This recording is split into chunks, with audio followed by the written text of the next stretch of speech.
రాణి రాంపాల్, కల్పనా సరోజ్, భక్తి Sharma, Arunima Sinha, doctor Asia మరియు మీనాక్షి లేఖిలలో ఒకేలా ఉన్న విషయం లేదా లక్షణం ఏంటి? వారు భారతదేశంలో వివిధ ప్రాంతాల నుండి వచ్చారు, కానీ వారందరూ కళలను వెంబడించారు.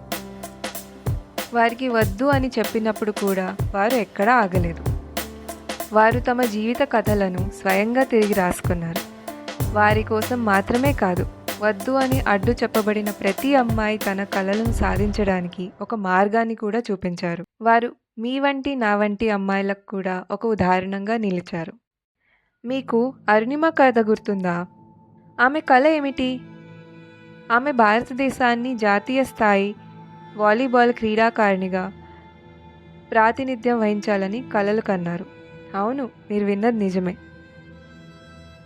అయితే ఆమె కళకు ఏమి అడ్డుపడింది? ఆమెను ఏది ఆపింది? ఆమె కదులుతున్న రైలు నుండి ఒక దోపిడీ సమయంలో కింద పడి కాలు కోల్పోయింది. తర్వాత ఆమె కళలకు వద్దు అని ఎవరు చెప్పారు?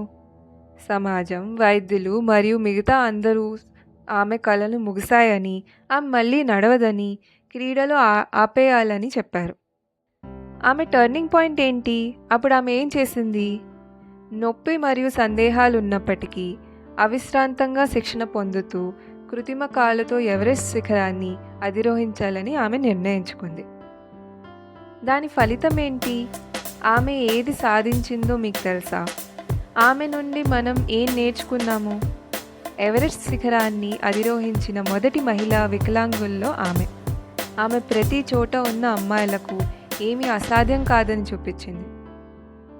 ఇప్పుడు కథను తిప్పికొట్టడం మీ వంతు.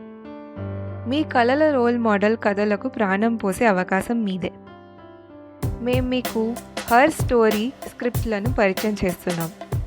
మీ గ్రూప్స్లో రోల్ మోడల్ కథను ఎంచుకుని మీ స్క్రిప్ట్ను సిద్ధం చేయడం ప్రారంభించండి. మీ గ్రూప్స్లో మీ స్క్రిప్ట్ను ప్లాన్ చేయండి, వర్క్షీట్లను ఉపయోగించండి. మీరు కథకు ఎలా జీవం పోస్తారో